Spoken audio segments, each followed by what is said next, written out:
Hello guys, welcome to my YouTube channel. Okay, so today we are going to be talking about a half SARM, half steroid.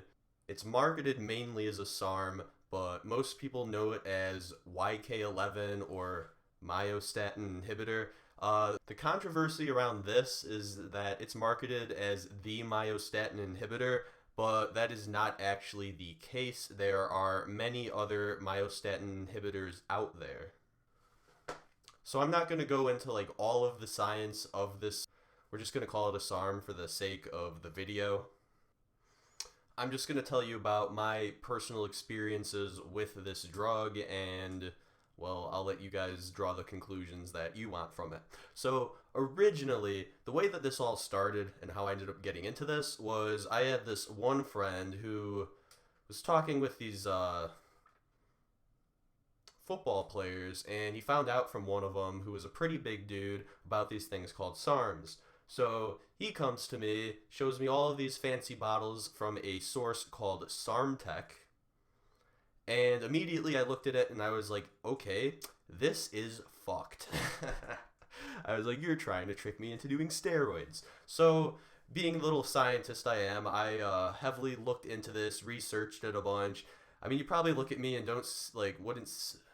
you probably look at me and wouldn't think off the bat that I'm like the smartest guy just by like the way that I look, since I have an overall like pretty muscular build, but I look nerdy as fuck before this shit. Like I got gains from this. I'm not gonna lie. Like this stuff it definitely works. It's not like some like stupid jank supplement. You will get steroid results at like a slower rate without near the amount of side effects that you get from actual steroids.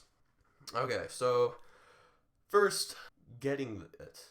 So back when I didn't know much about this, I saw myostatin inhibitor and I looked into YK11 a bunch because I was like, okay, this is great. It's not gonna like fuck with testosterone and any of that stuff. It's just gonna inhibit myostatin, so then I could like, grow like those fucking really muscular cows.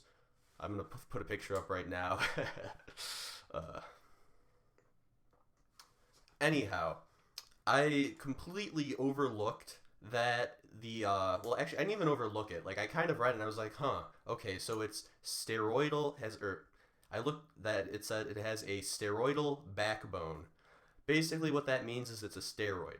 But it's not like a steroid that just goes into you and it's bumping everything up. Like, this one in particular is more like a SARM in that it targets specific things, but the way that it functions is it makes your follistatin production go up. Follistatin is like the hormone that like makes you produce hair and stuff. So I got hairy as fuck when I was doing this.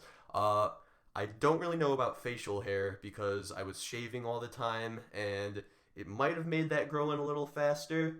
I don't really know looking back, but my head hair was definitely growing a lot faster, which is strange because you'd think that it would because of like the high testosterone from it, or dihydrotestosterone, that's what it converts into. You'd think that would stop hair, but for me that was not the case at all, which makes sense since it increases follistatin. But warning, I would not go and like, think, oh, this is gonna like, I'm bald, I'm gonna have hair. Like, no, like it could go either way. Like you could like become bald as fuck from this. When I started, I weighed 180 pounds. I lifted pretty regularly, and I'd almost say that like I knew what I was doing. I mean, I don't know nearly as much back then as I know now with just like things related to like the gym and SARMs, growth hormone, steroids, as like I do currently, because it was just been like a big like learning journey for me. So anyways, my max bench at the time was 205, my deadlift was 315, and my squat, although I had never maxed, I estimated it to be around 245 just from like what I do, because I always kind of stick with lifting about 75% of like my maximum capability, like 75-80%, just like, yeah. So anyways, here is some pictures of me. All right. So week one,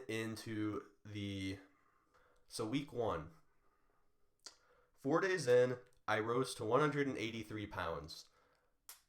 I doubt that was muscle. That is most likely water weight. One thing that I noticed is I felt a lot hungrier than normal. I know a lot of you are going to probably think that's MK677, but I've tried MK677 and it was different. I noted that sleeping had been easier, but that was not true. I think that was just like some weird placebo, because as I'll mention later on, I had a hard time sleeping on this shit. I had very sore muscles the first couple days, but I thought that was just because I was pushing myself harder. Again, placebo. And I was lifting more, but I don't really attribute that to the YK11. I think that was just because I was pushing myself harder than like ever before. Let's see. Day 4, I noted that I had difficulty sleeping and I needed melatonin. I was taking 10 milligrams of melatonin, and I did that for like 2 days, which I never really did. Like, I always kept melatonin like on me, but I wouldn't take it regularly.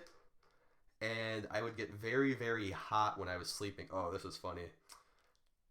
I noted that I've had steady gas, minor gas pains, but it could be unrelated. I got the worst gas from this. My friend who I was actually doing it with, he has terrible gas. But this like exacerbated and made it like the almighty stench. Like, it was disgusting. It was advanced diarrhea gas. Day 5, I note the hunger is unreal. Been eating more than ever, which is good because I take Adderall, and Adderall it doesn't really make me hungry. It makes me forget to eat. It makes me thirsty as hell, but this was making me eat more, and that was pretty chill.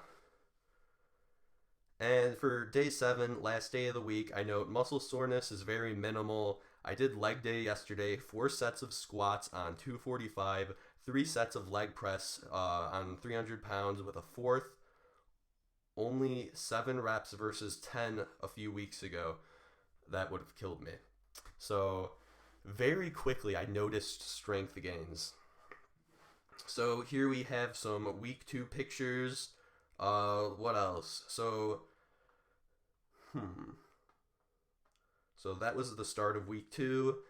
First thing I said, day 1 is I feel pumped. While not exercising, I'm as large as before when I would be exercising, and when I do, I am even larger. I can feel muscles are harder, and especially in the triceps and forearms. Maybe hands are a little bit meatier, which I think is proven to be true, because my hands, I had like very like skinny fingers before, like skinnier than they are now. What else? Day 2, I've hit 188 pounds. So I went up 80 shit. That'd be terrifying. I went up 8 pounds in a matter of a week. So this is day 2 of week 2.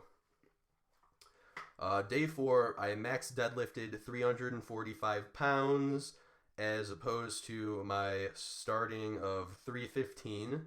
So deadlifting, you're going to see in this is where like the strength really started to kick in.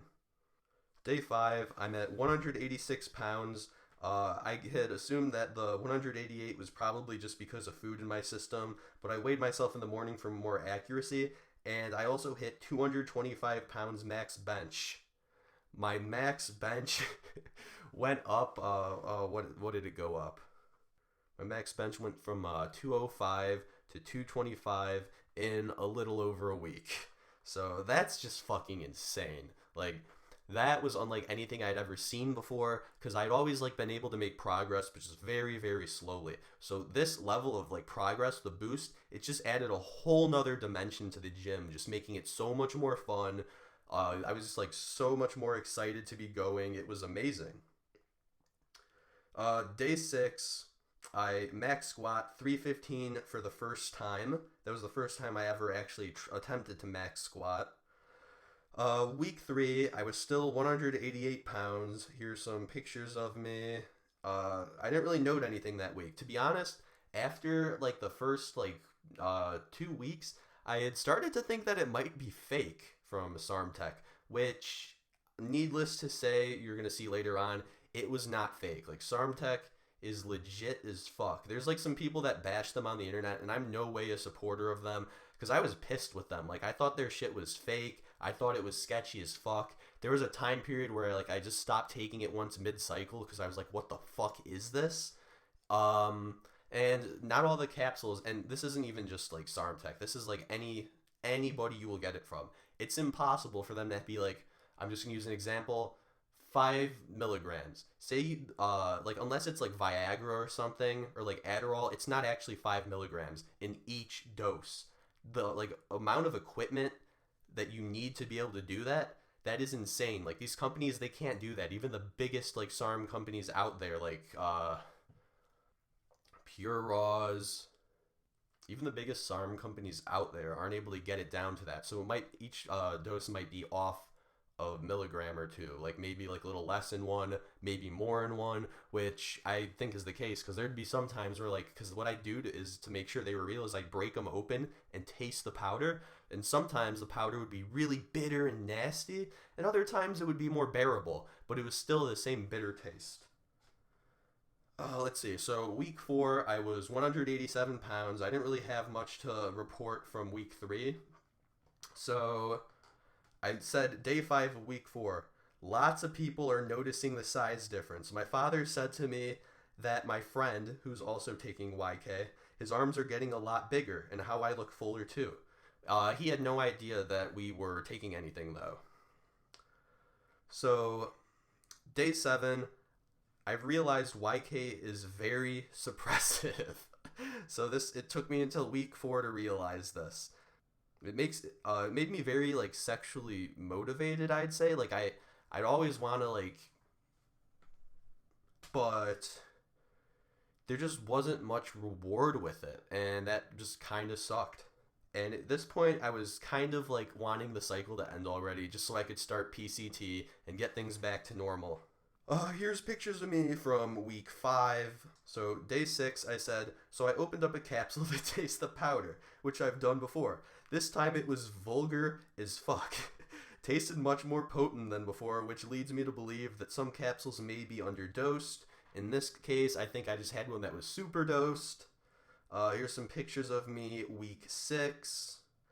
Day 3, I said I hit 191 pounds. Scale may be broken. Either way, I've never seen this number this high. The scale was not broken. I was just becoming a big boy. Week 7, as you can see here, it could not all be water weight because I was putting on some pretty lean mass. Like you could see definition in me. Like I'm not saying that there was no water weight, but I was definitely putting on pounds of muscle at a very alarming rate. So week 7, that was when I concluded it. So I wrote here, in conclusion, YK11 is a very powerful steroid that allows for very lean, hard gains. While it is the best for size alone, I feel it will be detrimental to future stacks. It gave me noticeable strength gains and allowed me to greatly exceed my limit in about 2 weeks into the cycle as I hit 225 bench for the first time when I was barely able to lift 205 a week before. I now have semi-visible abs, very defined biceps, and it seems my triceps have muscles of their own. I can now do over 3 sets of pull-ups where I used to not even be able to do 1 set of 10. This drug is great for those looking to get a feel for the SARM steroid community and go for better cosmetics rather than look like a meathead that isn't lean. 10 out of 10, could not have expected better results, although I feel some of the capsules were underdosed. Going back on that was, I had written that a while ago. Like, that was probably in the beginning of summer of 2019. Actually, no, I'd say probably, no, like, even before then, in, like, the spring. Looking back, YK11, I would not recommend, personally, as an introductory SARM. My reasons for that being is, 1, it is extremely suppressive, like, more suppressive than RAD. I haven't tried Ligandrol, but I'd be willing to bet that it's even more suppressive than that. You do get insane strength from it, lean gains. It inhibits the myostatin, so